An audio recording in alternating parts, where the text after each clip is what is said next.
பாஸ்கர், தற்போது சட்டமன்ற கூட்டத்தொடரில் என்ன நிலைமை காணப்பட்டு வருகிறது? எதிர்க்கட்சியினர் நிலை என்ன? அவர்கள் அவை காவலர்களால் வெளியேற்றப்பட்டிருப்பதாக நமக்கு தகவல் கிடைத்திருக்கிறது. அங்குள்ள நிலை பற்றின விரிவான தகவல்களை சொல்லுங்க பாஸ்கர். அவை காவலர் கொண்டு வெளியேற்றப்பட்ட திராவிட முன்னேற்ற கழக சட்டமன்ற உறுப்பினர்கள் தலைமைச் செயலகத்துக்கு வெளியே சாலை மறியல் செய்வதற்காக சென்று கொண்டிருக்கக்கூடிய காட்சிகளை நம்ம தொடர்ந்து பார்த்து வண்ணம் இருக்கின்றன. திராவிட முன்னேற்ற கழக சட்டமன்ற உறுப்பினர்களுக்கு சபாநாயகர் தனபால் கடுமையான எச்சரிக்கையை விடுத்தார். அவை நடவடிக்கைகளுக்கு ஒத்துழைப்பு அளிக்க வேண்டும். நீதிமன்றத்தில் நிலுவையில் உள்ள வழக்குகளை சட்டமன்றத்தில் விவாதிக்க அனுமதி கிடையாது என்று பல முறை எச்சரித்தும் அவர்களுக்கு கோரிக்கை வைத்தும் அவை நடவடிக்கைகளுக்கு ஒத்துழைப்பு அளிக்க வேண்டும் என்ற கோரிக்கையை முன்வைத்தும் திராவிட முன்னேற்ற கழக சட்டமன்ற உறுப்பினர்கள் அதற்கு செவிசாய்க்கவில்லை. திராவிட முன்னேற்ற கழக சட்டமன்ற உறுப்பினர்கள் தொடர்ந்து அமலில் ஈடுபட்ட வண்ணமே இருந்தார்கள். இந்த நிலையில சபாநாயகர் அவர்கள் பல முறை எச்சரித்தும் நீங்கள் எங்களுக்கு ஒத்துழைப்பு அளிக்காத காரணமாக அவை நடவடிக்கைகளுக்கு குந்தகம் விளைவித்ததன் காரணமாக திராவிட முன்னேற்ற கழக சட்டமன்ற உறுப்பினர்களுடைய பெயர்களை அவையில் நடவடிக்கைகளில் பங்கேற்ற திராவிட முன்னேற்ற கழகத்துடைய சட்டமன்ற உறுப்பினர் அனைவருடைய பெயர்களையும் வரிசையாக படித்தார். திராவிட முன்னேற்ற கழகத்துடைய சட்டமன்ற உறுப்பினர்களுடைய பெயர்களை வாசித்தவாறே இருந்த சபாநாயகர் தனபால் அவர்கள் கடைசியாக அவை காவலர் கொண்டு திராவிட முன்னேற்ற கழக சட்டமன்ற உறுப்பினர்களை வெளியேற்றும்படி அவை காவலர்களுக்கு உத்தரவிட்டார். இதனையடுத்து திராவிட முன்னேற்ற கழக சட்டமன்ற உறுப்பினர்கள் அனைவருமே கூண்டோடு வெளியேற்றப்பட்டார்கள். வெளியே வந்தவர்கள் பத்திரிகையாளர்கள் சந்திப்பார்கள் என்று எதிர்பார்க்கப்பட்ட நிலையில் தலைமைச் செயலகத்துக்கு வெளியே சாலையில் அவர்கள் அமர்ந்து தர்ணாவில் ஈடுபட்டு வருகின்றனர். இதன் காரணமாக இந்த இடம் முழுவதுமே பரபரப்பாக காட்சியளிக்கிறது. திராவிட முன்னேற்ற கழகத்தினுடைய சட்டமன்ற உறுப்பினர்கள் அவை நடவடிக்கையில் பங்கேற்று கேள்வி நேரத்துக்கு பிறகு தொடர்ந்து கூச்சல் குழப்பத்தில் ஈடுபட்டு பல பேரும் தொடர்பாக பல கைகளில் தாள்களில் எம்எல்ஏ ஃபார் சேல் என்ற வாசகங்கள் அடங்கிய தாள்களை கையில் ஏந்தியவாறு தொடர்ந்து கூச்சல் குழப்பத்தில் ஈடுபட்டு வந்த வண்ணம் இருந்தார்கள்.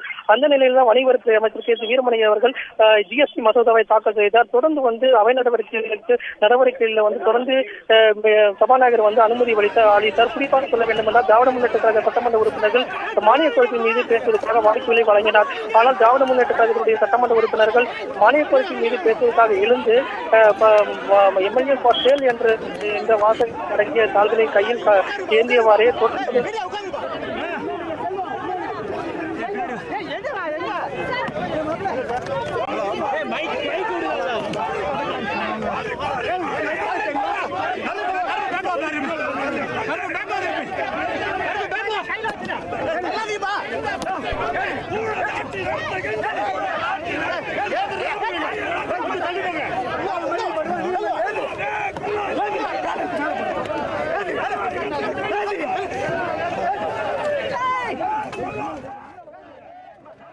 தமிழக சட்டமன்றத்தின் முதல் நாள் கூட்டத்தொடர் இன்று தொடங்கி நடைபெற்றுக் கொண்டிருந்த வேளையில் கடும் அமளிகளுக்கு மத்தியில் சபாநாயகர் தனபால் அவர்களின் உத்தரவை அடுத்து அவை காவலர்களால் திமுக சட்டமன்ற உறுப்பினர்கள் அவையில் இருந்து வெளியேற்றப்பட்டுள்ளனர். இதனை அடுத்து திமுக செயல் தலைவர் ஸ்டாலின் தலைமையில் திமுக சட்டமன்ற உறுப்பினர்கள் தற்போது சட்டமன்ற கூட்டத்தொடர் அவைக்கு வெளியே தற்போது சாலையில் அமர்ந்து தர்ணாவில் ஈடுபட்டுக் கொண்டிருக்கக்கூடிய காட்சிகளை நாம் பார்க்க முடிகிறது. பரபரப்பான அரசியல் சூழ்நிலையில் தற்போது சட்டப்பேரவை கூட்டத்தொடரில் ஜிஎஸ்டி சட்ட முன்வடிவை வணிக வரித்துறை அமைச்சர் கே சி வீரமணி தாக்கல் செய்துள்ளார். ஏற்கனவே திமுக சட்டமன்ற உறுப்பினர்கள் கடும் அமளியில் ஈடுபட்டதை அடுத்து தற்போது அவை காவலர்களால் சபாநாயகர் தனபாலின் உத்தரவை அடுத்து தற்போது அவர்கள் அவையில் இருந்து வெளியேற்றப்பட்டுள்ளனர். அதனைத் தொடர்ந்து அவையில் இருந்து வெளியேறிய திமுக சட்டமன்ற உறுப்பினர்கள் திமுக செயல் தலைவர் ஸ்டாலின் முன்னிலையில் தற்போது சாலையில் அமர்ந்து தர்ணாவில் ஈடுபட்டுக் கொண்டிருக்கக்கூடிய காட்சிகளை நாம் பார்க்க முடிகிறது. சட்டப்பேரவை கூட்டத்தொடரின் முதல் நாள் கூட்டத்தொடர் இன்று தொடங்கியதில் இருந்து எதிர்க்கட்சியினர் கடும் அமளியில் ஈடுபட்டுக் கொண்டிருக்கக்கூடிய காட்சிகளை நாம் பார்த்தோம். பாஸ்கர், தற்போது திமுக எதிர்க்கட்சியினர் தற்போது அவை காவலர்களால் வெளியேற்றப்பட்டுக் கொண்டிருந்தார்கள். சாலையில் அமர்ந்து தர்ணாவில் ஈடுபட்டு கொண்டிருக்கக்கூடிய காட்சிகளை நாம் பார்க்க முடிகிறது. திமுகவினரை தவிர வேறு கட்சிகளும் அமளியில் ஈடுபட்டிருக்கிறார்களா? அவர்களும் வெளியேற்றப்பட்டிருக்கிறார்களா? அது குறித்த தகவல் ஏதேனும் இருக்கிறதா பாஸ்கர்? திராவிட முன்னேற்ற கழக சட்டமன்ற உறுப்பினர்கள் மட்டுமே அவையிலிருந்து வெளியேற்றப்பட்டார்கள். சபாநாயகர் தனபால் அவர்கள் திராவிட முன்னேற்ற கழக சட்டமன்ற உறுப்பினர்களை பகுதி வாரியாக ஒவ்வொரு சட்டமன்ற உறுப்பினரின் பெயரை குறிப்பிட்டு கடைசியாக அவை காவலர் கொண்டு திராவிட முன்னேற்ற கழக சட்டமன்ற உறுப்பினர்களை கூண்டோடு வெளியேற்ற அவை காவலருக்கு உத்தரவிட்டார். இதைத் தொடர்ந்து அவை காவலர்களை கொண்டு திராவிட முன்னேற்ற கழக சட்டமன்ற உறுப்பினர்கள் வெளியேற்றப்பட்டவுடன் முதல் நபராக சட்டமன்றத்திலிருந்து வெளியே வந்த எதிர்க்கட்சித் தலைவர் ஸ்டாலின் அவர்கள் நேரடியாக பத்திரிகையாளர்களை சந்திக்காமல் தலைமைச் செயலகத்துக்கு எதிரே உள்ள சாலையில் இடத்தில் வந்து அமர்ந்து தர்ணாவில் ஈடுபட்டு வருகிறார். சாலை மறியலில் ஈடுபட்டு வருவதன் காரணமாக இந்த பகுதி முழுவதுமாக பரபரப்பாக காட்சியளிக்கிறது. இரண்டு புறத்திலும் வந்து வாகனங்கள் நிற்கக்கூடிய காட்சிகளும் பார்க்க முடிகிறது. காவல்துறையினர் வந்து தொடர்ந்து வந்து பத்திரிகையாளர்கள் இருக்கக்கூடிய அந்த இடத்தில் வந்து பாதுகாப்பு பணியில் ஈடுபட்டு வந்தார்கள். திராவிட முன்னேற்ற கழக சட்டமன்ற உறுப்பினர்கள் வெளியேற்றப்பட்டவுடன் அவர்கள் வந்து இல்லம் திரும்புவார்கள் என்று எதிர்பார்க்கப்பட்டது. அவர்கள் வந்து அலுவலகத்துக்கு சென்று கட்சி நடவடிக்கைகளுக்காக தொடர்ந்து வந்து சட்டமன்ற உறுப்பினர் கூட்டத்திற்கு வந்து செல்வார்கள் என்று எதிர்பார்க்கப்பட்ட நிலையில பத்திரிகையாளர் சந்திக்காமல் தலைமைச் செயலகத்துக்கு எதிரே உள்ள சாலையில் அமர்ந்தவாறு தொடர்ந்து வந்து அவர்கள் வந்து சாலை மறியலில் ஈடுபட்டு வருகின்றனர். இதன் காரணமாக தொடர்ந்து வந்து இங்கு ஒரு பரபரப்பாக நிலையே காணப்படுகிறது. காவல்துறையினர் தொடர்ந்து வந்து அவர்களிடம் பேச்சுவார்த்தை நடத்தி வருகின்றனர். இருந்த போதும் அவர்கள் வந்து எதற்கும் செவிசாய்க்காமல் தொடர்ந்து வந்து சாலை மறியலில் ஈடுபட்டுவதன் காரணமாக இந்த இடத்தில் வந்து வாகன நெரிசல் ஏற்பட்டிருக்கிறது. இந்த சாலையில் வரக்கூடிய அனைத்து வாகனங்களுமே திருப்பி அனுப்பப்படுகிறது. இந்த தலைமைச்சலத்துக்கு எதிரே வந்து பரபரப்பாக ஒரு காட்சியாகவே காணப்படுகிறது. திராவிட முன்னேற்ற கழக சட்டமன்ற உறுப்பினர்கள் எதிர்க்கட்சித் தலைவருடைய ஸ்டாலினுடைய தலைமையில் துரைமுருகன், பொன்முடி, ஏகாவேலு உள்ளிட்ட மூத்த சட்டமன்ற உறுப்பினர்கள் மற்றும் திராவிட முன்னேற்ற கழக சட்டமன்ற உறுப்பினர்கள் அனைவருமே சாலையில் அமர்ந்து தொடர்ந்து வந்து சாலை மறியலில் ஈடுபட்டு வருகின்றனர். இதன் காரணமாக நீண்ட தூரத்துக்கு வாகனங்கள் நின்று கொண்டிருக்கக்கூடிய காட்சிகளும் பார்க்க முடிகிறது. இந்த இடத்தில் போக்குவரத்து மாற்றங்கள் செய்யப்பட்டது. தலைமைச் செயலகத்துக்கு எதிரே உள்ள சாலைகளில் போக்குவரத்து மாற்றங்கள் செய்யப்பட்டு போக்குவரத்து காவலர்களோட உதவியோடு வரக்கூடிய வாகனங்கள் அனைத்துமே திருப்பி அனுப்பப்படக்கூடிய காட்சிகளும் பார்க்க முடிகிறது. அது மட்டும் இல்லாமல் ரிசர்வ் பேங்கிலிருந்து தலைமைச் செயலகம் வழியாக மெரினா கடற்கரைக்கு செல்லக்கூடிய அனைத்து வாகனங்களும் அந்த வழியாக செல்லக்கூடிய வாகனங்களுக்கு வந்து தற்போது வந்து போக்குவரத்து மாற்றம் செய்யப்பட்டு ரிசர்வ் வங்கியிலிருந்து தலைமைச் செயலகத்தை கடந்து மெரினா கடற்கரைக்கு செல்லக்கூடிய வாகனங்கள் திருப்பி ரிசர்வ் வங்கியுடைய சாலையிலேயே திருப்பிவிடக்கூடிய காட்சி நம்ம பார்க்க முடிகிறது. தொடர்ந்து திராவிட முன்னேற்ற கழக சட்டமன்ற உறுப்பினர்கள் சாலையில் அமர்ந்தும் எழுந்து நின்றும் தொடர்ந்து வந்து சாலை மறியல் மற்றும் கோஷங்கள் எழுப்பியவாறே தொடர்ந்து தர்ணாவில் ஈடுபட்டு வரக்கூடிய காட்சிகளால் இந்த இடம் முழுவதுமாகவே பரபரப்பாக காட்சியளிக்கிறது. உடனடியாக காவல்துறையினர் இவர்களை கைது செய்வார்களா அல்லது அடுத்த என்ன நடவடிக்கை ஈடுபடுவார்கள் என்பதை கொஞ்சம் பொறுத்திருந்தான் பார்க்க வேண்டும். தொடர்ந்து இது குறித்து தகவல்கள் உங்களிடம் கேட்டு பெற வேண்டியிருக்கிறது பாஸ்கர். முன்னதாக எமது செய்தியாளர் ராஜா அவர்களிடம் கேட்போம். வணக்கம் ராஜா. தற்போது சட்டமன்ற கூட்டத்தொடர், தற்போது திமுகவினர் சாலையில் அமர்ந்து தர்ணா போராட்டத்தில் ஈடுபட்டுக் கொண்டிருக்கக்கூடிய காட்சிகளை பார்க்க முடிகிறது. இன்னைக்கு நடைபெற்ற சட்டமன்ற கூட்டத்தொடரிலே திமுகவினர் மொத்தம் சட்டமன்ற உறுப்பினர்கள் எத்தனை பேர் பங்கு பெற்று இருக்கிறார்கள்? இது குறித்த விவரங்கள் ஏதாவது இருக்கிறதா? சட்டப்பேரவை கூட்டத்தொடர் தொடங்கியவுடன் கேள்வி நேரம் முடிந்த பிறகு நேரமில்லா நேரத்தில் திமுக உறுப்பினர்கள் பிரச்சனையை கிளப்பினர். அதாவது அதிமுக சட்டமன்ற உறுப்பினர் சரவணன் இந்த ஆட்சியை தக்க வைப்பதற்காக லஞ்சம் கொடுக்க முற்பட்டதாக தனியார் தொலைக்காட்சிகளில் செய்தி வெளியாகியுள்ளது. இது குறித்து பேச வேண்டும் என எதிர்க்கட்சித் தலைவர் ஸ்டாலின் உள்ளிட்ட திமுக உறுப்பினர்கள் தொடர்ந்து கோஷம் எழுப்பினர். 11 மணி 7 நிமிடத்திற்கு இந்த பிரச்சனை ஆரம்பமானது.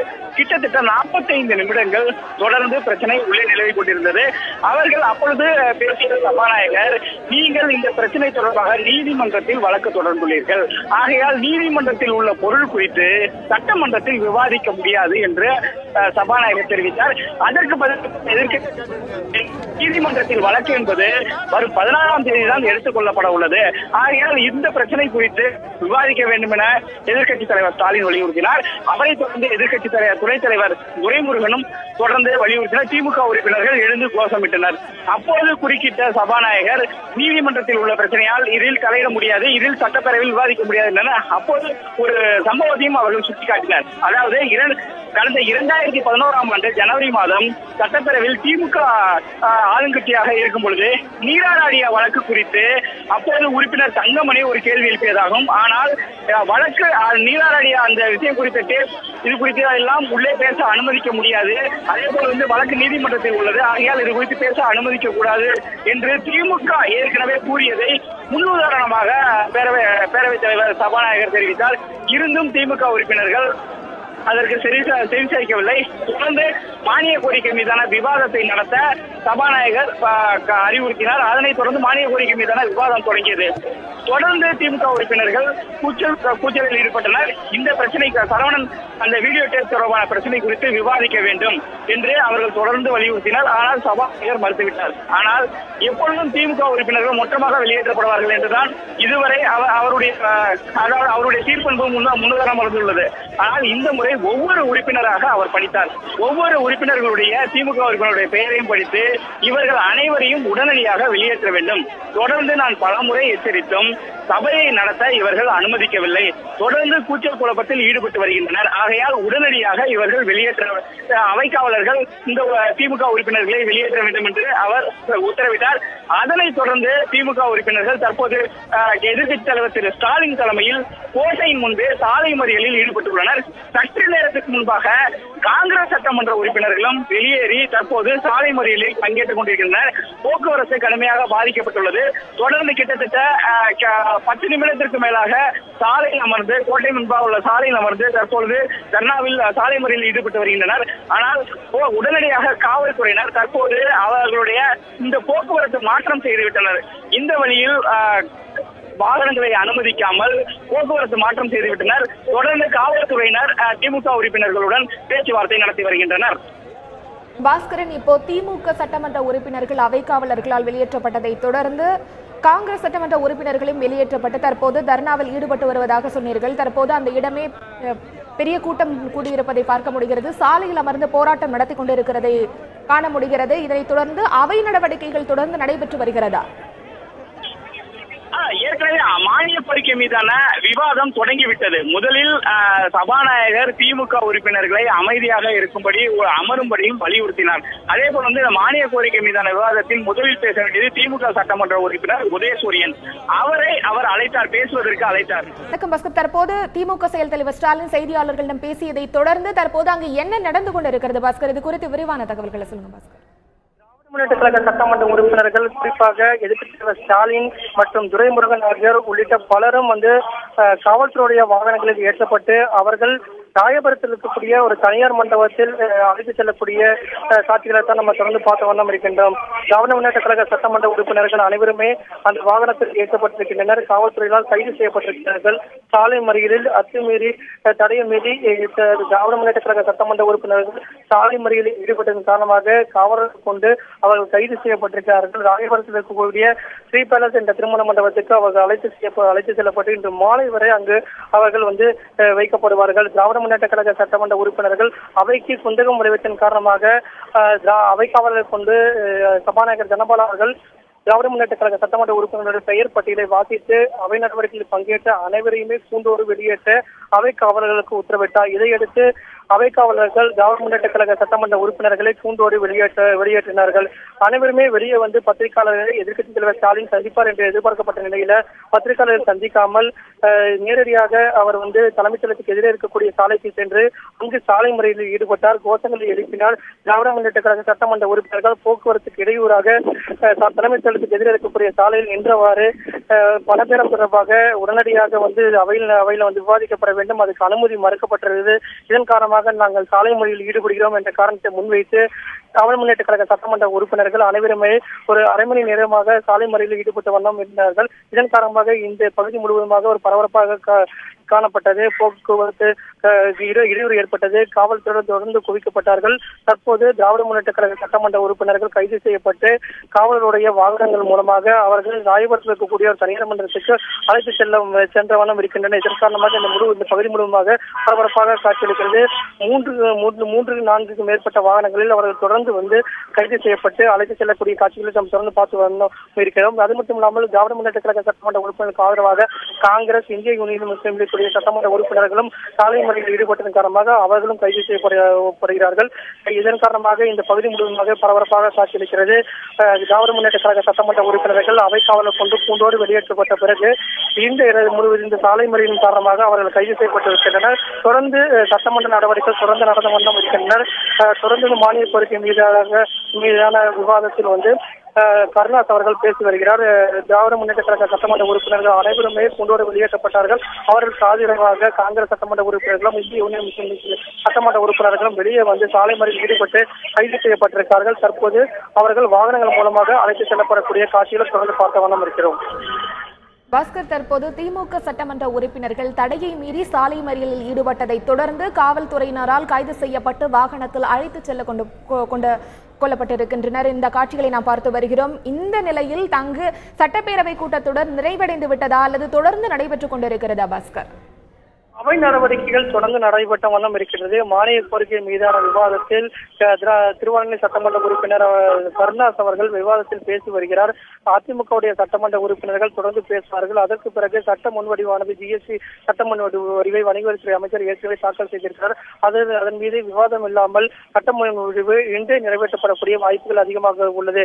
அது மட்டும் இல்லாமல் பல்வேறு அறிவிப்புகள் வெளியேறக்கான வாய்ப்புகள் இருந்த நிலையில தான் திராவிட முன்னேற்ற சட்டமன்ற உறுப்பினர்கள் அனைவருமே காலை முதலில் தொடர்ந்து கோஷங்கள் எழுப்பியவாறு கூச்ச குழப்பத்தில் ஈடுபட்டுவாறு தொடர்ந்து அவை நடவடிக்கைக்கு கொண்டு விளைவித்த வண்ணம் இருந்ததன் காரணமாகத்தான் அவை காவலர் கொண்டு வெளியேற்றப்பட்டார்கள். அதனால் இன்று அதிமுக உடைய சட்டமன்ற உறுப்பினர்கள் பல்வேறு கோரிக்கைகளை வைத்துள்ளனர். அது மட்டும் இல்லாமல் ஜிஎஸ்டியுடைய சட்ட முன்வடிவு தாக்கல் செய்யப்பட்டிருக்கிறது. புதிய அறிவிப்புகள் வெளியாகும் என்று அமைச்சர் மூலமாக பல்வேறு துறை அறிவிப்புகள் வெளியாகும் என்று எதிர்பார்க்கப்பட்ட நிலையில திராவிட முன்னேற்ற சட்டமன்ற உறுப்பினர்கள் 45 நிமிடங்களுக்கு மேலாக அவையில் குந்தகம் விளைவித்ததன் காரணமாக அவை காவலர் கொண்டு வெளியேற்றப்பட்டு சாலை மறியலில் ஈடுபட்டு கைது செய்யப்பட்டதன் காரணமாக தற்போது இந்த இடம் முழுவதுமாக பரபரப்பாக காட்சியளித்தது. தற்போது அனைத்து திராவிட முன்னேற்ற கழக சட்டமன்ற உறுப்பினர்களும் கைது செய்யப்பட்டு இங்கிருந்து அப்புறப்படுத்தப்பட்டுள்ளனர். இன்னும் சிலமணி துறைகளில் இந்த சாலையில் போக்குவரத்து சீரான போக்குவரத்துக்கு வழிவகை செய்யப்பட்டுள்ளது. காவலர்கள் அதற்கான உத்தரவுகளை பிறப்பித்த பிறகு இந்த சாலையில் தலைமைச் செயலகத்துக்கு எதிரே உள்ள சாலையில் போக்குவரத்து வழக்கமான சேவையை தொடரக்கூடிய வாய்ப்புகள் அதிகமாக இருக்கிறது. திராவிட முன்னேற்ற கழக சட்டமன்ற உறுப்பினர் அனைவருமே கைது செய்யப்பட்டு வாகனங்கள் மூலமாக இங்கிருந்து அழைத்து செல்லப்பட்டுள்ளனர். பாஸ்கரன், இப்ப திமுக சட்டமன்ற உறுப்பினர்கள் காவல்துறையினரால் கைது செய்யப்பட்டு அங்கிருந்து அழைத்து செல்லப்பட்டுக் கொண்டிருக்கக்கூடிய காட்சிகளை பார்க்க முடிகிறது. தொடர்ந்து பேசலாம் பாஸ்கரன். முன்னதாக அங்கிருக்கும் எமது செய்தியாளர் ராஜாவிடம் பேசுவோம். ராஜா, தற்போது எதிர்க்கட்சியினரின் கடும் அமளிகளுக்கு மத்தியில் வணிக வரித்துறை அமைச்சர் கே.சி. வீரமணி ஜிஎஸ்டி சட்ட முன்வடிவை தாக்கல் செய்தார். இந்த சட்ட முன்வடிவானது பேரவையால் ஏற்றுக்கொள்ளப்பட்டதா அல்லது நாளையும் இந்த சட்ட முன்வடிவு தொடர்பாக விவாதம் நடத்தப்படுவதற்கான வாய்ப்பு இருக்கிறதா பாஸ்கரன்? ராஜா, இன்று காலை அந்த சட்டப்பேரவையினுடைய இன்று என்னென்ன நடக்கிறது என்ற அஜெண்டாவிலேயே குறிக்கப்பட்டு விட்டது. ஜிஎஸ்டி மசோதா இன்று தாக்கல் செய்யப்படுவதாக. ஆனால் நமக்கு கிடைத்த தகவலின் அடிப்படையில் ஜிஎஸ்டி மசோதா இன்றே சட்டமாக்கப்படுகிறது. பொதுவாக சட்டப்பேரவையில் ஒரு மசோதா தாக்கல் செய்யப்பட்டால் அதாவது ஒரு சில நாட்கள் கழித்து அது சட்டமாக்கப்படும். ஆனால் இன்றே இந்த ஜிஎஸ்டி ஜூலை 1ஆம் தேதி முதல் தமிழக நாடு முழுவதும் அமல்படுத்தப்பட உள்ளதால் பல்வேறு மாநிலங்களில் சட்டமாக்கப்பட்டு விட்டது. மத்திய அரசினுடைய ஜிஎஸ்டிக்கு மாநில அரசு ஒப்புதல் அளித்து சட்டம் நிறைவேற்றிவிட்டது. அந்த வகையில் உடனடியாக இன்று முதல் நாளே ஜிஎஸ்டி தொடர்பான மசோதா தற்போது தாக்கல் செய்யப்பட்டு விட்டது. சட்ட முன்வடிவை வணிக வரித்துறை அமைச்சர் கே.சி. வீரமணி தாக்கல் செய்தார். அதன் பிறகு அதன் மீதான விவாதம் இன்று நடைபெறும். ஆனால் திமுக உறுப்பினர்கள் அனைவரும் தற்போது வெளியேற்றப்பட்டு விட்டனர். சாலை மறியல் செய்து அவர்கள் கைது செய்யப்பட்டு ராயபுரத்தில் உள்ள தனியார் மண்டபத்திற்கு அழைத்து செல்லப்பட்டு விட்டனர். அதன் பிறகு தற்போது சபையினுடைய சட்டப்பேரவை நடவடிக்கைகள் தொடர்ந்து நடைபெற்றுக் கொண்டிருக்கிறது. மானிய கோரிக்கை மீதான விவாதம் தற்போது தொடங்கி இப்பொழுது அதிமுகவின் ஆதரவு உறுப்பினர், அதாவது கூட்டணி கட்சி உறுப்பினர் கருணாஸ் பேசிக் கொண்டிருப்பதாக தற்போது அவைக்கு வெளியே நாம் இருக்கிறோம், உள்ளே பேசிக் கொண்டிருப்பதாக நமக்கு தகவல்கள் வருகின்றன. அதன் பிறகு இன்றே அது ஓட்டெடுப்புக்கு விடப்படும். அவையில் ஓட்டெடுப்பு விடப்பட்டு ஜிஎஸ்டி மசோதா இன்று மாலைக்குள் நிறைவேற்றப்பட உள்ளது. இது தவிர ரஜத், இன்று நடைபெற உள்ள தமிழக சட்டப்பேரவையின் கூட்டத்தொடரில் எந்த மானிய கோரிக்கை மீதான விவாதம் நடத்தப்பட இருக்கிறது? வேறு கோரிக்கைகள் ஏதேனும் நிறைவேற்றப்பட வாய்ப்பு இருக்கிறதா? மானிய கோரிக்கை மீதான விவாத கூட்டத்தொடர் தான் இன்று தொடங்கியுள்ளது. மொத்தம் அரசின் 33 துறைகள் உள்ளன. 54 மானியங்கள், இலாக்காக்கள். ஒவ்வொரு நாளும் ஒவ்வொரு மானிய கோரிக்கை மீதான விவாதம் நடைபெறும். இன்று எடுத்துக் கொள்ளப்பட்டுள்ள மானிய கோரிக்கை வனம் மற்றும் சுற்றுச்சூழல் துறையினுடைய மானிய கோரிக்கை மீதான விவாதம் தான் தற்போது நடைபெற்றுக் கொண்டிருக்கிறது. இந்த பிரச்சனைக்கு, அதாவது கேள்வி நேரம் முடிவுற்ற பிறகு நேரமில்லா நேரத்தில் திமுக பிரச்சனை அவையில் கூச்சலில் ஈடுபட்டுக் கொண்டிருக்கும் போதே 2 அமைச்சர்களும், வனத்துறை அமைச்சர் திண்டுக்கல் சீனிவாசன் இருந்து மானிய கோரிக்கை மீதான அதற்கான இன்று விவாதத்தை விவாதமாக எடுத்துக் கொள்வதாகவும் தன்னுடைய பதிலுரையில் கேள்விகளுக்கு பதில் சொல்வதாகவும் தெரிவித்தார். அதே போல நிதி விடுவிக்க வேண்டும் என கேட்டுக்கொண்டார். அதற்கு அடுத்தபடியாக சுற்றுச்சூழல் அமைச்சர் கே.சி. கருப்பண்ணன் இருந்து மானிய கோரிக்கை மீதான விவாதத்தை தொடங்கி வைத்தார். அதன் பிறகுதான் தொடர்ந்து திமுக உறுப்பினர்கள் அமளியில் ஈடுபட்டனர், கூச்சல் குழப்பத்தில் ஈடுபட்டனர், சபாநாயகரால் வெளியேற்றப்பட்டனர். பொதுவாக சட்டப்பேரவையில் முழுவதுமாக திமுக உறுப்பினர்கள் முழுவதுமாக வெளியேற்றப்படுகின்றனர், காங்கிரஸ் உறுப்பினர் இப்படிதான் சபாநாயகர் கடந்த அதாவது பலமுறை பார்க்கும்போது அந்த இது போன்ற சொற்களை பயன்படுத்தி தான் உறுப்பினர்களை வெளியேற்றுவார். ஆனால் இந்த முறை திமுக உறுப்பினர்கள் ஒவ்வொரு உறுப்பினருடைய பெயரையும் அவர் வாசித்தார். ஏனென்றால் இன்று திமுகவுக்கு வராத உறுப்பினர்கள் என்பது இதுவரை தெரியவில்லை. ஏனென்றால் மொத்தம் திமுகவினுடைய பலம் என்பது 89. அதே போல காங்கிரசின் பலம் 98 உறுப்பினர்கள் உள்ளனர். திமுக காங்கிரஸ் கூட்டணியை சேர்ந்த உறுப்பினர்கள் 98 பேர் உள்ளனர். அப்படி இருக்கும் பொழுது திமுக உறுப்பினர்களுடைய இன்று சபைக்கு வந்திருந்த உறுப்பினர்கள் ஒவ்வொருவருடைய பெயரையும் சபாநாயகர் வாசித்தார். அதன் பிறகு வாசித்து இந்த உறுப்பினர்கள் எல்லாம் உடனடியாக வெளியேற்றப்பட வேண்டும். பல முறை தாம் எச்சரித்தும் அவை நடத்துவதற்கு இவர்கள் ஒத்துழைப்பு கொடுக்கவில்லை. ஆகையால் இந்த முடிவை தாம் மேற்கொள்கிறேன். ஆகையால் உடனடியாக அவை காவலர்கள் தாம் பெயர் வாசித்த திமுக உறுப்பினர்களை வெளியேற்றுமாறு கேட்டுக்கொண்டார். அதன் அடிப்படையில் அவர்கள் வெளியேறி உடனடியாக சாலை மறியலிலும் ஈடுபட்டு வந்தனர். அதன் பிறகு தற்போது கைது செய்யப்பட்டு ராயபுரத்தில் உள்ள ஒரு தனியார் மண்டபத்திற்கு அழைத்து செல்லப்பட்டு விட்டனர். இந்த சூழ்நிலையில் தற்போது சட்டப்பேரவையில் மானிய கோரிக்கை மீதான விவாதத்தில் அதிமுக உறுப்பினர்கள் பேசி வருகின்றனர். திமுகவை தொடர்ந்து காங்கிரஸ் மற்றும் அதனுடைய கூட்டணி கட்சியான காங்கிரஸ் கட்சி, திமுகவின் கூட்டணி கட்சியான காங்கிரசும் வெளியேறிவிட்டது. ஆகையால் ஆளும் கட்சி உறுப்பினர்கள் மட்டுமே உள்ளனர். தற்போது அவர்கள் மானிய கோரிக்கை மீதான விவாதத்தில் பங்கேற்று வருகின்றனர். இன்றைய மானிய கோரிக்கை வனம் மற்றும் சுற்றுச்சூழல் துறையினுடைய மானிய கோரிக்கை மீதான விவாதம் தான் தற்போது நடைபெற்றுக் கொண்டிருக்கிறது.